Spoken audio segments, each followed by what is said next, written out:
Brew Strong is brought to you by morebeer.com, where a man can brew like a man. Brewers,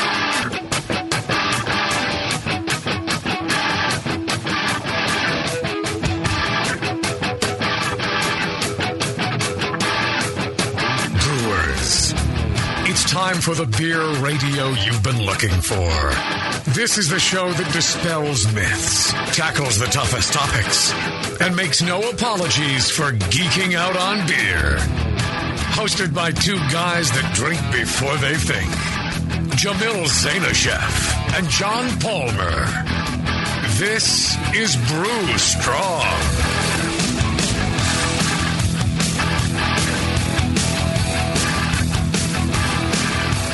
Hey, howdy, hey, my brewing brothers and sisters. Cretins. Cretins. Yeah, still got to work on that, huh? Okay. Yeah. Keep searching. You'll It find sounded one. good in my head. I really like Palmer's creativity. He's really trying. Well, He wants a greeting. He's giving it his all. He's going to get it one of these times. He's going to blow you away. He's going to blow hey, howdy, hey right out of the water. You won't even know it hit you. I'm hoping so. Because each time I'm, all right, what's up next? Yeah, I'm here. This is Jamil Zanishev. I'm here with my good brewing brother, John the Rock Palmer. How are you doing? I'm doing great. How are you today, John?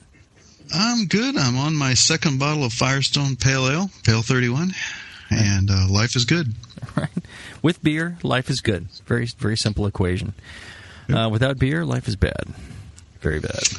Yep. And speaking of which, make the life good of Inland Empire Brewers. They've got their 22nd annual Southern California Regional Homebrew Championship, and that is occurring July 25th, 2009 at Main Street Brewery, Corona, California. I think you can go by there and participate in that, judge, help out as a steward, things like that. But if you can't, you might want to enter. You can enter up to July 11th at noon is going to be the cutoff date. You can visit www.hopheads.com, and that's where you're going to get the rest of the details. And the really cool thing about this is for a BN Army listener, you get $1 off of each of your entries. You go to the Brewing Network forums, and you download a coupon in the forum under beer events, and then you get a little discount on that bad boy. And competition's a good way to get some feedback on your beer. You know who we have? We're talking decoction mashing today, and that's our show for today. And we've got a special guest on the line. We got Denny Conn. Denny. Hey, my brother. How you doing, Denny? Hey, dudes, I'm kind of intimidated after hearing that opening, you know? Intimidated or repulsed? Which a bit of both, I guess, now that you mention it. How are you guys doing? We're great, as always. Glad you're here. And we're glad you're here to talk decoction with us.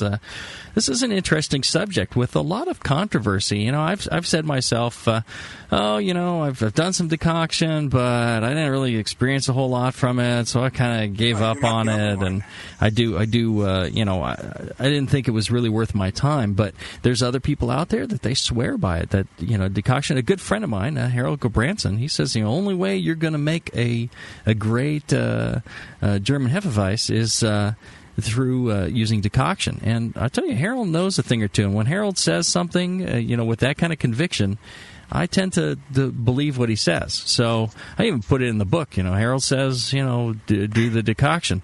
I'm just a fat, lazy slob, so I don't tend to do a whole lot. But if Harold says it's good, then I gotta have some faith in what he's saying. So why don't we kick this off with hey Denny, why don't you explain to the listeners first off what is decoction? And well, I mean, decoction is simply nothing more than taking a part of your mash out from the main mash into a separate pot. You boil it for a while, and you put it back in with the main mash to raise the mash temp in a step mash procedure. Okay, and why would you do this? Who thought up this? Who thought up this crazy thing? And what's the purpose? It was originally not done for any kind of flavor enhancement. It was done because the malt that they had to work with back then was so poorly modified that the only way you could get any kind of decent conversion at all on it was by boiling the malt in order to kind of burst the kernels open, and then that would help enhance your conversion. And so it was really starting out as a pretty practical, might I say pragmatic kind of procedure that they did simply because they had to. Okay, so back in time, they had crappy malt, and so they had to do this if they wanted to really get any sort of decent starch out of the malt and get it converted and get to sugary beer, and save some money. Because back then, fire was cheap and malt was a little pricier, so they were focused on that. Now, over time, things have kind of changed around, right? And are there a lot of breweries today doing decoctions, or no? Very few these days. And I can't tell you exactly which ones, but I know that from communicating with various people, that it's a lot fewer than it used to be, for a couple reasons. Number one is that it's energy intensive and costs them a buttload of money. Mm-hmm. And number two is that there have been a number of studies done, and believe me, I got my desk here covered with papers to show you examples, if you want, of studies that have been done where the results of a decoction range from negligible to easily reproducible by other less intensive methods. Mm-hmm. So you realize you're on the phone, so I can't see those papers on your desk. No, that's true. I could tell you about a few of them if you like. Okay, so a lot of breweries today are saying, "Oh, wait, we can get the same flavors just by other methods that are not as costly and would save on what is really the expensive part of brewing, which is the energy and the time. Also, labor. The cost of labor has really gone up. You no longer have slaves that you can make your beer. You've got that you can burn to boil your wort. Yeah. Right, you've got highly paid brewers, and they need health care benefits and all that stuff, and decoction takes a long time. But still, there are those out there that swear that there is some flavor difference between decoction and these other methods. That comes down a lot. I mean, it's kind of two separate issues: the decoction and how you perceive it and taste for it. I've done an experiment with a blind tasting, and the results kind of came out so that decocted beers were slightly preferred over non-decocted beers. But if you put the non-decocted and the no preference between the two together, it far outweighed the number of people who preferred the decocted beers. And there have been a number of other studies like that published, a couple in Bravelt, Louis Bonham in Brewing Techniques years ago. And then you get into the tasting side of things, and you really have to do that blind tasting, ideally a blind triangle tasting, because a lot of the people I know who extol the benefits of decoction make a decocted beer and they go, God damn, that's better than when I didn't decoct that beer. Mm-hmm, mm-hmm. But they either don't have they aren't ready to do a side-by-side with it, or they don't set up a blind tasting even for themselves.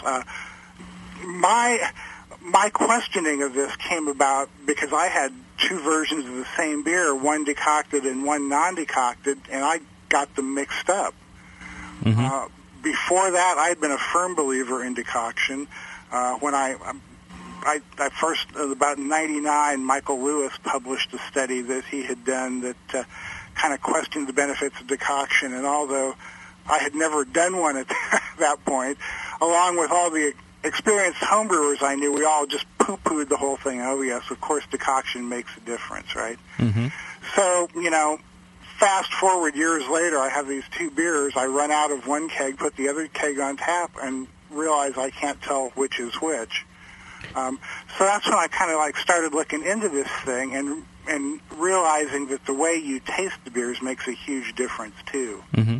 Well, and it's interesting. One of the reasons I wanted you on the show was that you and I are the only two people I know that have ever done, a test of decoction and done a side-by-side blind tasting of those beers. And pretty much everybody else, I'm sure there are others out there, but I don't know of them that they'll just brew one. They go, no, it's better. Yeah, and that's what I hear a lot. It's like, well, who knows what else in your process changed? So yeah, well, one guy that I was having this discussion with said, well, I know that my decocted beers are better because when I enter a beer in a competition and the judge says it needs more malt, it's a beer I haven't decocted. Yeah. Okay. Well, and this is a person whose opinion I really respect and stuff, but I don't believe he has ever done an objective blind tasting, which is what you really have to do. And that goes with anything in the brewing process. That's part of my whole pragmatic method, man. It's like, do anything that it takes to make better beer, but be objective in assessing if that process really does make better beer, and if it doesn't, throw it out. Right. Absolutely. I agree with that 100%. But one thing I'm curious on here now, John, is maybe it has something to do with this less modified malt. Maybe it requires a certain kind of malt that we don't have anymore today, or what's going on? Is there a possible scientific explanation for what could be happening with decoction that's important? Can you talk to me about that? I think we're hitting on two really key issues here. What you and Denny are talking about, side by side tasting. I mean, I think if you took the exact same recipe and with same ingredients, same malts, and decocted one and didn't decoct the other, I think you definitely taste the difference between the two beers. If you take, and I'm not specifying the style here, and I probably should, but let's say then if you go into this exercise with changing the recipe for the non-decocted beer to add some of the melanoidin character that you would expect to get from the decoction process, I think you can brew. You can clone those two beers. It may take a slightly different recipe to get the exact same flavors out that with the change in process, but I think you can do it. And I think one reason that, and then going to the other half of the question, what does a less modified malt have to do with it? Well, as Denny said in the beginning, decoction was invented in order to deal with less modified malts, to break up the starch endosperm, this protein starch complex that comprises the bulk of the barley seed. When modification is the degree to which this protein carbohydrate complex is broken down during the malting process, and it's measured by what we call the Kolbach index, or the S&T ratio, and what that is the soluble to total protein ratio, or soluble to total nitrogen ratio.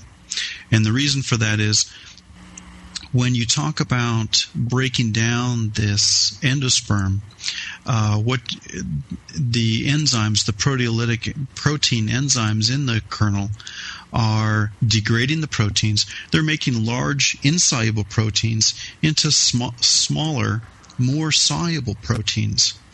And so what a maltster does and what a brewer does is when they measure degrees of modification, they measure how much of this total protein is now soluble. And the way they do that is by doing a chemical assay for nitrogen.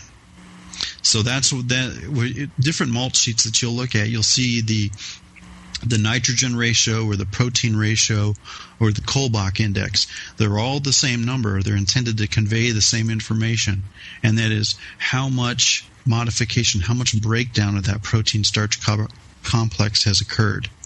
So, 100 years ago, they didn't have the tools that we have today to measure nitrogen. I think the Kolbach index has been around since about 1940. So prior to that, they were going off, visual. The maltster was looking at the malt during the malting process and trying to gauge how much, how brewable this malt was.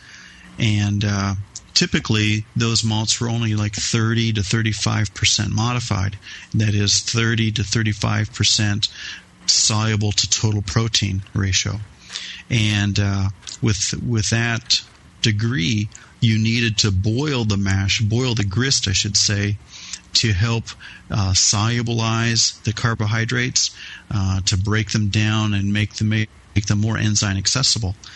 Meanwhile, and what makes decoction mashing work is that you're taking just the grist out of the mash tun. You're trying to leave all the liquid with all the dissolved enzymes behind, and you're just taking the starchy parts, boiling that to break it down, and then putting it back in the mash. So now that portion that you've boiled is much more accessible to the enzymes. It's all about getting extraction from these less modified malts. Okay. So I'll tell you what. Let's take a short break, and when we come back, Denny, why don't you walk us through the steps for doing a decoction so people can understand how they would do this on their own. We'll be back after this.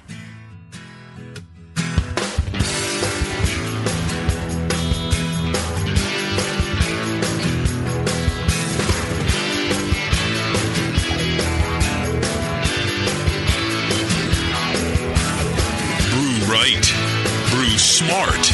Brew Strong. This is Brew Strong.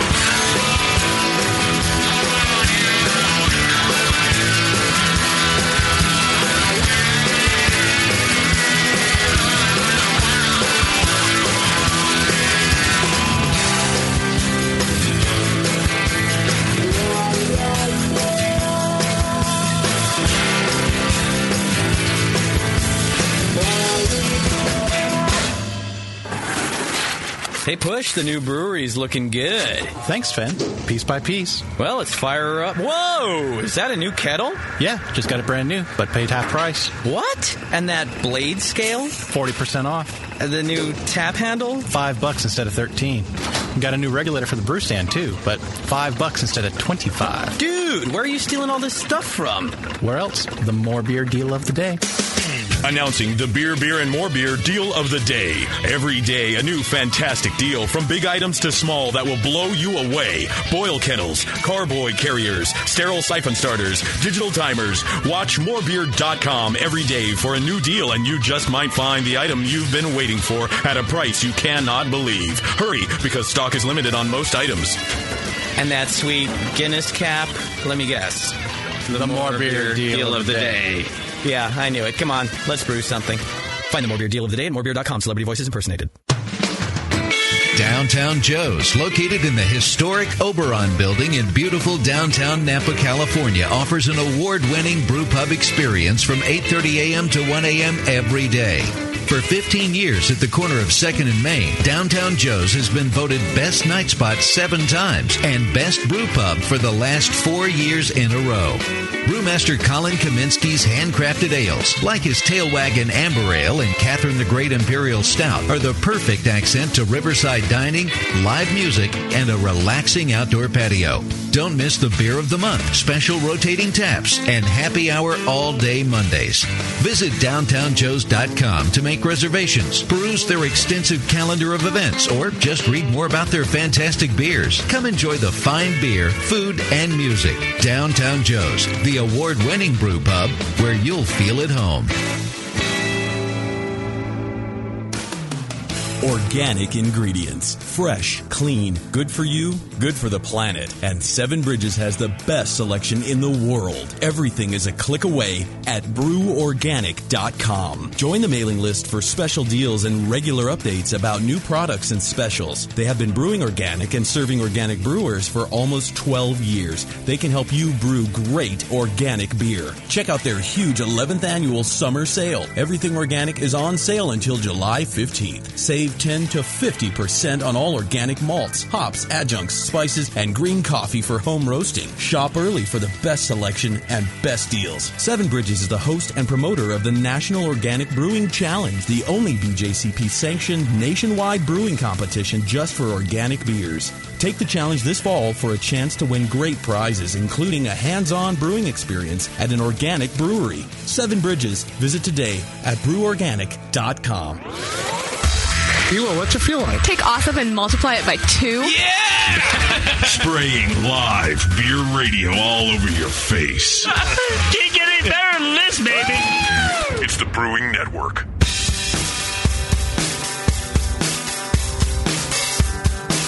Back to your hosts, Jamil Zainasheff and John Palmer. Putting the testicles in technical. This is Brew Strong. All right, we're talking decoction with Denny Conn and John the Rock Palmer. And I'm Jamil Zainasheff. We're here on Brew Strong. And Denny, before the break, we were saying you could walk us through how we do a decoction. What steps do we take? What's the methodology? Yeah, it's one of those things that sounds weird until you do it, and people always say, you can do that. But basically the whole idea is you take grain, leaving as much of the water behind as possible, like John was talking about, and you put it in a separate pot, and you boil it for a while and add it back in. Now, this is grain from your mash, right? From your mash, right. My method of doing this when I do it is I use a great big strainer to pull the grain out and, let it drain for a few seconds to get almost all the liquid out of it. And put that in a separate pot on another burner I've got set up. Stir continuously, get a big freaking spoon, make sure that your arm strength is up to par. You got, even on really low heat, you've got to keep stirring that decoction all the time, or it's going to burn on you, and that's something that a flavor that you don't want to add to your beer. It'll seem really dry at first, but as it starts to come up to a boil, you'll notice some liquid actually starts exuding from the grain. Kind of bring it up medium slow. If you do that, then you'll go through different rest temperatures on your way and convert any enzymes that are still left there in the grain that didn't get left behind in the liquid. Work your way up to boiling. Boil it for as long as you feel like and as long as you can stand stirring, and add it back to your mash to hit another temperature step. You can do that once, twice. Some people do it 3 times. Traditionally, as you go through, the decoctions get thinner and thinner, meaning the first time you pull like as much grain as you can, leaving as much liquid behind as you can. The second time you might go for more of a 50-50 kind of mixture. And a lot of people who use a decoction to get to a mash-out temperature use what's referred to as a thin decoction that's pretty much all just liquid.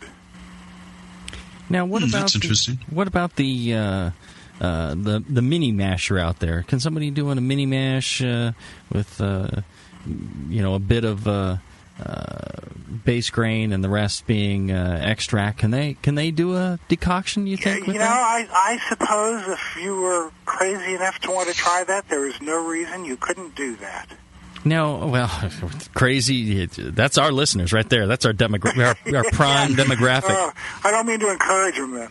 We've got the 55 plus that wear nutters. That's one of our number one demographics, and the 18 to 30 that are crazy as can be. That's our other prime demo.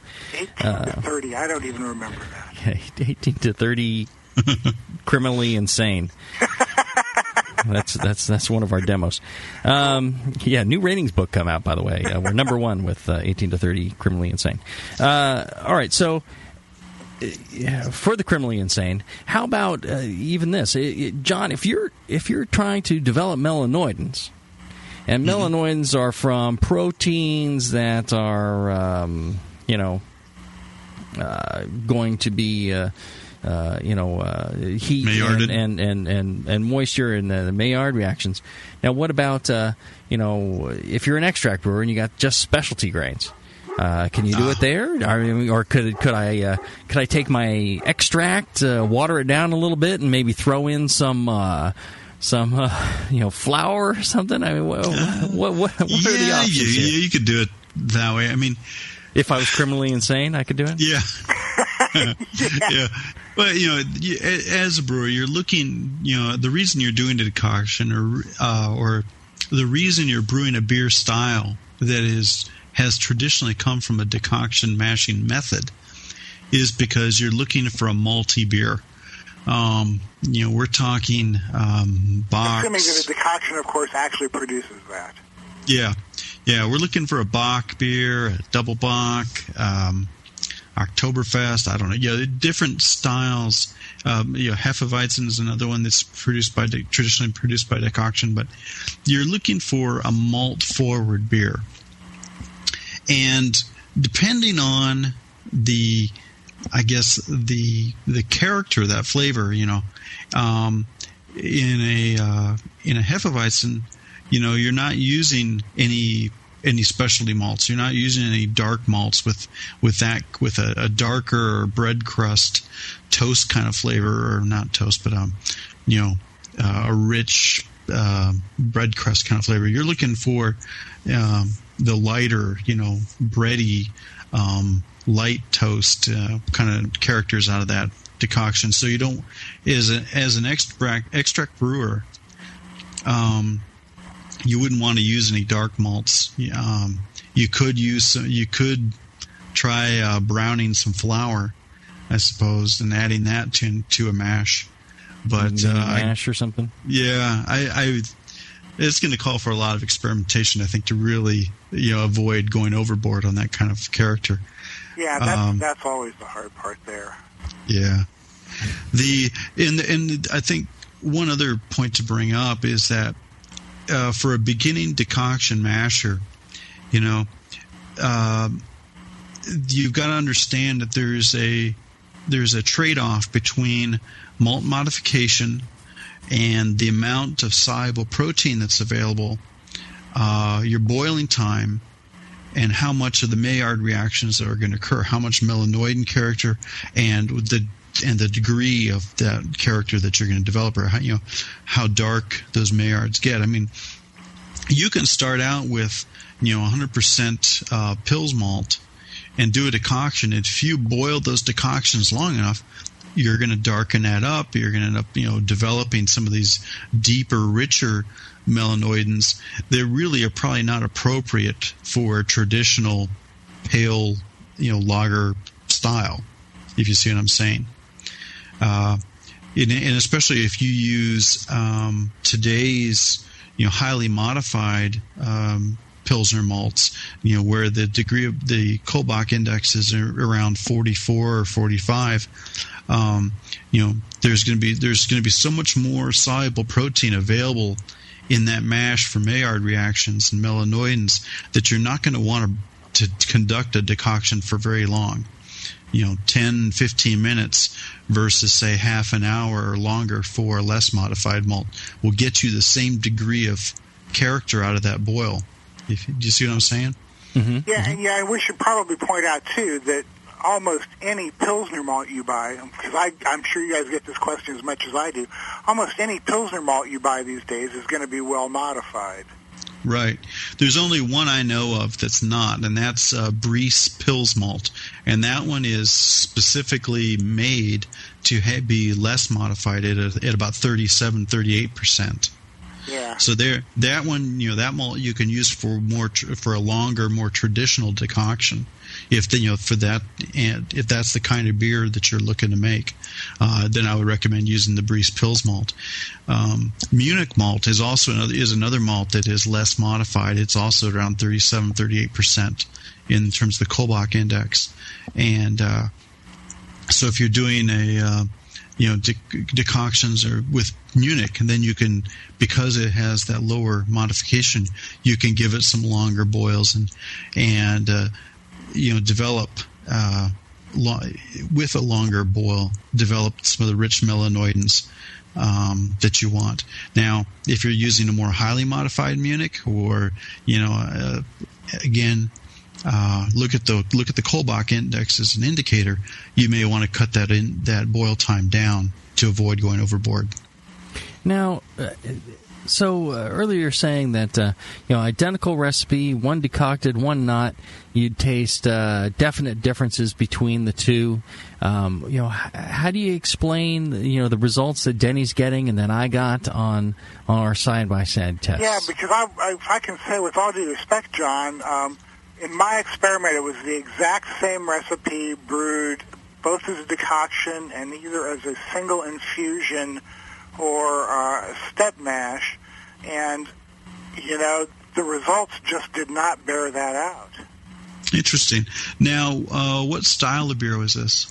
Well, that was one of the interesting things. What I wanted to do was kind of get an overview of what kind of beers homebrewers might typically make and what kind of decoction they might do, I didn't want to limit it to anything because, commercial brewers have their world, but I'm firmly set in the homebrewer world. So I asked people just to brew whatever beer they thought about. I brewed both a German Pils and a Dunkel. A friend of mine brewed a Dort Export. A guy in Iowa brewed an Alt, and then a guy in Australia brewed just a pale ale. And for me, I did a Oktoberfest. Okay, so we really got quite a variety of styles there. And there were tastings done in Iowa and Australia, and here in Eugene with me. And here in Eugene, all of my 8 tasters were either BJCP judges or professional brewers. Wow. Okay. So you're saying with the exact same recipe. Same recipe. And the overall results, I can show you right here. More people thought that the decocted beer was maltier by a margin of 20 to 16, no preference being 6. More body, these are the questions I asked the tasters. Decocted got 17, but non-decocted got 22. Sweeter, they were pretty much equal overall. Head retention, there was no preference overall, which was closer to BJCP style, no preference overall. When I asked them to pick which beer they thought was decocted, more people picked the non-decocted beer than the decocted beer by about 18 to 16. And when we asked for the overall preference of beers, the decocted beers were preferred by 20 to 17, but when you add in the no preference with the non-decocted, that comes out to about like 28 to 22, so. Well, and this is where I was thinking, all right, I've only done this with the more highly modified malts, and maybe it's the longer proteins, maybe it's something along those lines that really makes the difference to this, right? I would agree with that. I have a good friend who has, back in the days when St. Pat's was selling their under-modified Moravian malt, brewed some Hefts and some Pils, both decocted and non-decocted, with that malt. And this guy is he's won a gold at NHC, so he knows what he's doing, and there was a definite difference in these beers. So, as John was saying, I think a lot of it depends on the malt, and it depends on your decoction regime, too. Yeah, that's what I was going to say next. How long a decoction, how long were you boiling these decoctions? In my experiment, everybody did a single decoction. I didn't ask, again, for any decoction schedule in particular or anything. Everybody did a single, and boil times were 30 to 45 minutes. Okay. So, if you're doing a double or triple decoction and boiling each one for an hour, I can't speak to that. Although other studies can, and if somebody wants to email me, I can email you the links to some of these. They're very interesting. Mm-hmm. Okay. Why don't we take a short break, and when we come back, we'll kind of get into some recommendations and maybe we could do some experimentation, and we'll be back right after this.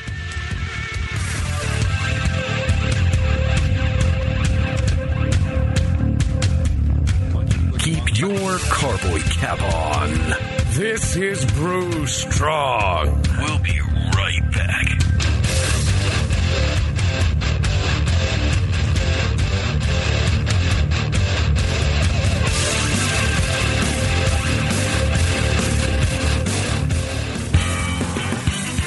In the past year, the Brewing Network has been able to add 2 new shows, expand our studio capabilities and quality, and bring more beer information home to you than ever before. In no small part, this is due to subscribers like you. Thank you from all of us at the Brewing Network. Without your monthly support of any denomination, we could not bring you the very best in live beer radio like Can You Brew It, Brew Strong, and the Sunday Session. Haven't signed up yet? Join your fellow brewers in the BN Army. Sign up today at thebrewingnetwork.com for a recurring donation as little as $2 a month. Besides all the great live radio you'll support, every subscriber is automatically entered in monthly raffles for amazing brew gear like a conical fermenter, a temperature control system, or your own draft setup. Become a part of the BN Army today.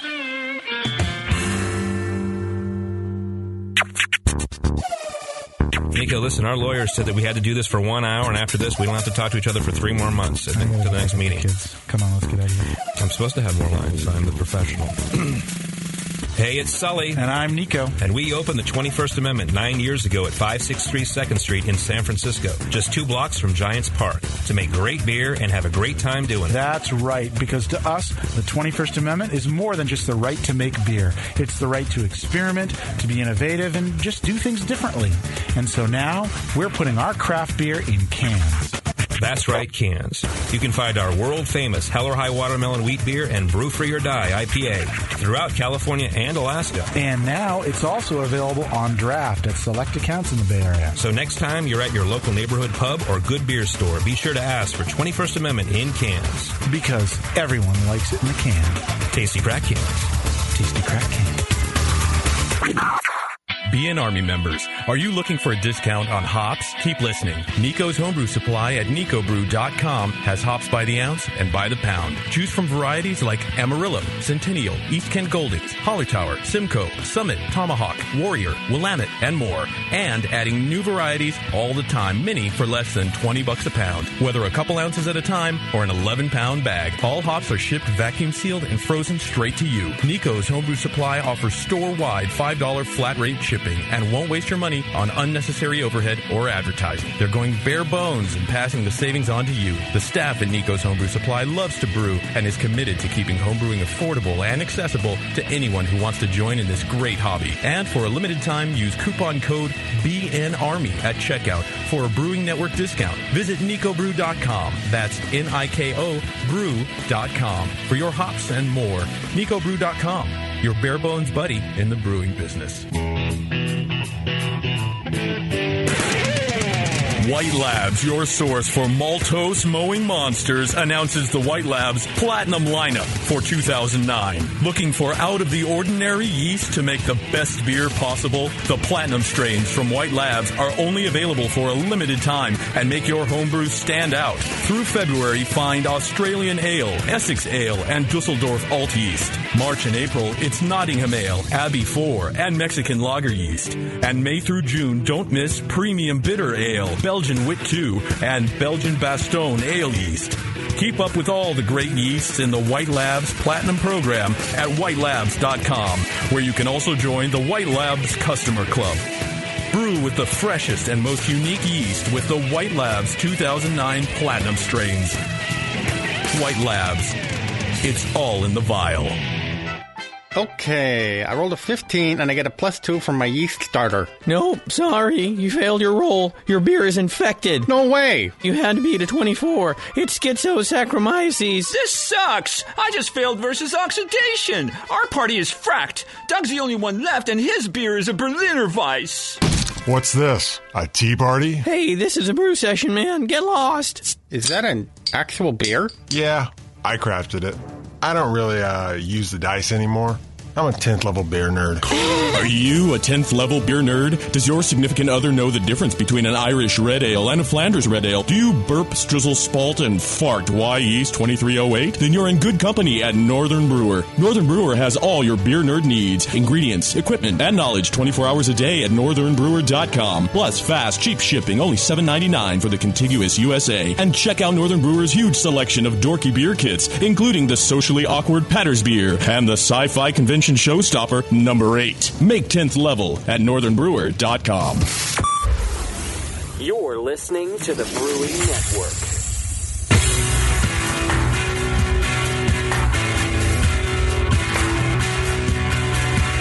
Like the Lance Armstrong of the beer world.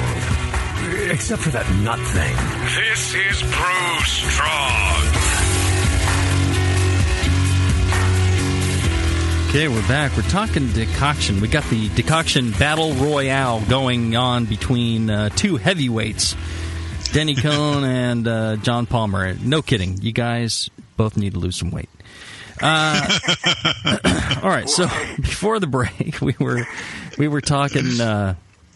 we're talking about maybe, it's, the less modified malts could have some impact on that. It's longer starches, it's, different nitrogen, different levels, different kind of malt. Maybe that's the key to actually the decoction meaning something versus the decoction really not meaning anything at all or very little, which is what Denny's tests and the one limited test that I did have shown. So, what can we pull away from this? What experiments are still yet to be done? And, what can people take away from this? What should the average brewer do? I mean, if you're asking me, I say that no matter what my results show, everybody should try it for themselves and make up their own minds, but go about that using a procedure that doesn't bias your thinking. One of the things that I started getting into after I did this was looking at various how people perceive things and how preconceptions can influence that. And found a study that Charlie Bamforth had done where he gave two of the same beer to these groups of people, but told them different things about each beer, and that totally influenced their perceptions of the beer. Mm-hmm. And there are other similar studies done, where they give kids hamburgers in a generic paper bag and in a McDonald's paper bag, and it's the same burger, but they prefer the one in the McDonald's bag. Mm-hmm. So you can't really make up your mind unless you do it totally objectively, and don't let anybody tell you what's going on. Don't know what's going on. Don't make one batch and then another batch and go, oh, yeah, the decocted one's better. Do the same recipe back to back and have somebody pour the beers for you. Pour 2 glasses of one and 1 glass of the other, and so that you don't know which is which. Try and pick out the one that's different. And I'll tell you, it's not easy. Interesting. Very interesting. Yeah. I think it has a lot to do with, like Danny says, with perception. What you, especially for brewers that haven't brewed or, are brewing these beers, a month or two after the previous batch and saying, oh, yeah, I taste the difference because, they're not remembering it accurately. I mean, I think also longer decoctions, the 2-step or 3-step decoction would start magnifying some of these differences. There's a lot of variables to consider. Definitely so. And that's why I'm saying that everybody should give it a try and see what they think and be objective about the results. That's what we've all done, and that's where our impressions come from. And there's no reason that people shouldn't do that for themselves. Right. Yeah. So, and maybe if you are really interested in pursuing decoction or feel it's necessary, definitely do it. Maybe look into these lesser modified malts, the Briess malt that John talked about, Munich malt, things along those lines. Stick to those maltier, malt-focused beers like Bock's, maybe a Heffa, maybe Oktoberfest, things along those lines, and then play around with the decoction times and the number of decoctions. If you're doing a simpler, pale ale or what have you, and using highly modified malts that are pretty much every malt you get today, unless you're hunting for something specific that isn't. My take on it is just not worth the time and the effort. You're really, take that time to brew more beer, or spend more time focused on fermentation that you're brewing. Right. Yeah, because it is pretty labor intensive to. Yeah, it is. I mean, and a lot of people say, "Well, I don't know if it makes a difference or not, but I had the day and I enjoyed the process." Well, it's like, what the hell? Then why not do it? Just don't claim that it will always necessarily make better beer, because I agree there. I agree. It's a different method. It's a different mashing method that was intended for different malts than we typically have today. And to get the best out of that method, using that kind of malt is what you need to do. Yeah. Okay. And, I guess that's it then. We've kind of covered what decoction is, and we've gone through, the steps you would do to make it, do a decoction. John, did you have any modifiers? You listened to Denny give his method for decoction, but I didn't give you a chance to kind of weigh in on how you would do your decoction. Oh, well, I don't decoct very often. Yeah, I had to think back a long time. Yeah. I've done doubles, and because I'm thinking that we're working with today's more modified malts, I usually start with the an upper level protein rest, dough in at that temperature, and quickly move to decoction. Or I'll use the decoctions to move from, say, a beta to alpha amylase kind of step, and then go from the a low amylase to a mash out or a high amylase, for the second decoction. I'm trying to think what beer I used it for an Oktoberfest. I think I used it for a Vienna once. The beers turned out great, but I haven't done myself the back-to-back to see, to state to have a good opinion on how much of a difference there was. I've done both styles with single infusion, and those beers turned out great too. So, but I haven't had them side by side to compare. Yeah, and that's the real tell, Okay, and the question coming in from the chat refers to decoction as a mini mash. We kind of touched on that. Is that how would you go about doing that? We talked about it being possible. How would you do it? Man, what I just kind of did my first mini mash and extract beer in 10 years today, and thinking through how I would have done that as a decoction after I had maybe steeped the grain for 15 minutes or so. I would have pulled off the grain to another pot, leaving the liquid behind, boiled that for a while, and then maybe put that back into the original pot. Man, does that make any sense? Mm-hmm. Yeah. You know, I mean, are you really going to be? Yeah, I guess you'll get some, and steep it again for a while longer, right? Mm-hmm. Mm-hmm. And plus any liquid because the enzymes are in the liquid, pot you'd want to add in too. Right. Yeah. You know. The problem being you don't have a whole lot of other mash to depend upon for enzymes. Yeah, well, you know, and again, I don't think you need to worry about enzymes. You're just kind of developing Maillard reactions at this point for flavor. Mm-hmm. But you know what I would do, seriously? I mean, this beer that I did today was an amber ale, and I used a whole shitload of Cara Red and a little bit of melanoidin malt in it for that kind of flavor. And you know, that might be a whole... I mean, just, again, when you go back to some of these studies that have been done, they say that either decoction doesn't have a huge effect or you can mimic that effect by adjusting the grist. So maybe add in something like Cara Red or melanoidin to make up for it and make your life easy. Yeah. Okay. Now... go ahead. I was going to say, the one area that I most often use decoctions is for temperature adjustment. You have a single infusion in a cooler where I'm not directly eating the mash. You know, I look at I check my temperature in my single infusion mash, and sometimes I'm low, or sometimes the temperature is falling off from where I want it to be. I'll quickly pull a decoction and boil that, and then add it back in. And is this a thick decoction or a thin one, John? A thick one.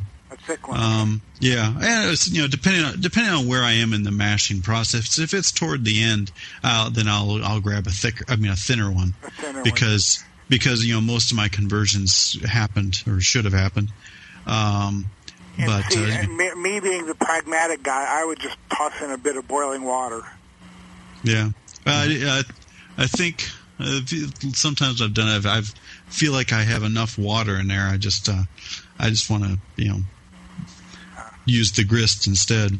But okay, one last question from the chat room before we wrap it up. Is there a negative effect in holding the main mash in the protein rest range while doing a decoction? Yeah. It depends on your malts. I'm sure John will have a much better explanation than that, but yeah. I mean, that was the technical response from Denny. Yeah. Yeah, no, I mean, in the first place, you know, I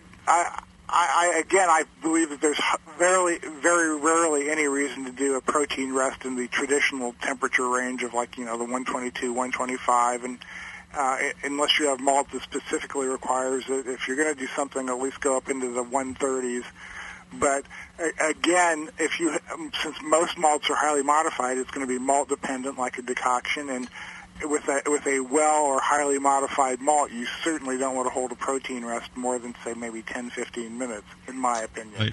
Yeah, that's right. Yeah, I'll just agree with that and say that when you're doing a protein rest with today's highly modified malts, and we're talking Kobach Index 40 and above of most any malt that you'll get, it's like it's literally all the control of a blender on puree. It's you throw if you hit the protein rest range, it's like hitting the button a few times. 10-15 minutes, you're going to generate some more soluble protein, but you're also going to be reducing the soluble protein you already have into smaller and smaller pieces, producing more, you know, free amino nitrogen. I mean, as you know, it's large proteins go into small proteins. So, and would this limit your ability to do double, triple decoction, because you're going to want to start in that lower range? If you're adding the decoction back, the decoct back to the main mash, you know, if you start out higher, then boy, you're gonna blow past what range you want, right? Yeah, I think to do a triple decoction, you really need to have the less modified malts to give yourself some time in the protein rest area. Otherwise, a double decoction you could do, you know, one from, say, like, you know, 145. I mean, you could do that the old fixed schedule, the 50, 60, 70, right? Yeah, 140, 150, you know, 160 kind of thing. Yeah, right. So do one, you know, from like beta to alpha range, and then one to mash out, and call it good. Mm-hmm. Yeah. Okay, so let's wrap it up then. I think the decoction is pulling a part of the mash out, boiling it to free up starches, develop melanoidins, and then adding it back to the mash. And that can also be used to raise temperature of your mash and get to different steps and rests in your mash process. We're kind of torn between whether you actually are getting this benefit or not, whether it's the same. Definitely with the highly modified malts, we really don't see enough of a difference to make it worthwhile. Perhaps with the under-modified malts, you might find that there's something there that could be gained. Denny and I are both very lazy brewers, and that's pragmatic, Jamil. Oh, okay, pragmatic. That's a better word. I thought we were just lazy, and tend to skip that and use some additional grains to just make up for any perceived differences there. And John, being a very hard worker and industrious little bee, is still willing to do the decoctions. But we can leave it up to you. You should really experiment, but don't just blindly follow along and say, oh yeah, this does that. That's the problem with most of the internet lore that's out there. You want to do your own experiments. Do blind tastings like Denny is suggesting, and see if there really is a difference between those two. Anyways, we'll be back with a live show from the NHC, which will be the Q&A show for Brew Strong. And you see your other favorite brewcasters there at the BN4 anniversary party at Linden Street Brewery. That's going to be Wednesday, 7 o'clock. It is going to be quite the blowout, as all the anniversary parties are. You're going to want to make that one. If you can't make it, or even if you can, make sure to donate to the Brewing Network. Go to the main page, click that donate button, and for $2 a month, you get entered into raffles. You know what they're raffling off this month? It's going to be a More Beer brew sculpture, which is what I brew on. Yeah, you know what I think of when I think of a More Beer sculpture, Jamil? Heaven. It's like JP holding a discus. Jesus Christ. We had a good show going until then, John. You had to go and churn my stomach at the last minute. I need sulfuric acid for my mind. All right. Anyways, if you get a chance to come out there, great. If not, until we see you again, brew strong. Brew strong, everybody. See you guys next week. Cheers.